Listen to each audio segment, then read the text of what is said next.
મેં તો રોડ હાટું કર્યું છે.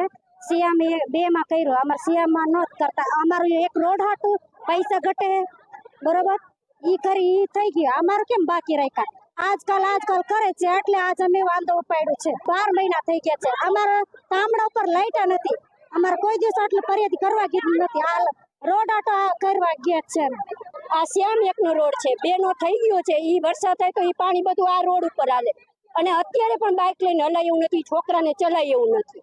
પાણી સખત ભર્યા રહીએ છે. એકેય બાજુ હલાય એવી જગ્યા જ નથી એ રોડમાં.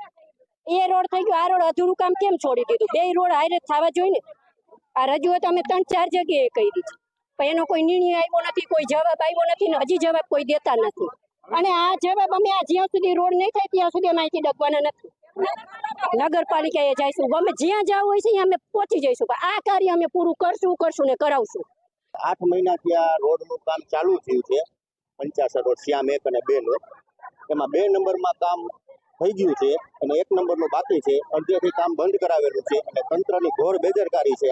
અમે 5 થી 6 વખત રજૂઆત કરવા છતાં કોઈ તંત્ર ધ્યાન દેતું નથી. બરાબર, લેખિતમાં પણ રજૂઆત ચીફ ઓફિસર સાહેબને કરેલી છે. અમે આ એનો પુરાવો છે, છતાં કોઈ 2-3 દિવસ બધાય કે છે 2-3 દિવસમાં થઈ જશે. હા, એટલે 3 મહિનાથી આ કામ બંધ છે. જ્યાં સુધી કામ ચાલુ નહીં થાય તો અમે ઉગ્ર પણ આંદોલન આથી કરશું. મત દેવા ધીરે કાગળિયા હુતા હોય ને ખટખટાવા આવે, અહીંયા અમે અંગોઠા મારવા ગામડે જાય તો કે તમે અહીંયા મારજો. અહીંયા મારી તો અમારા બાપને જાય છે, કોઈ અમારી તો અમારા બાપને જાય છે. કેને જાય? સરકારમાં જાય છે ને. તો એટલી તો એનામાં હોય જાય ને.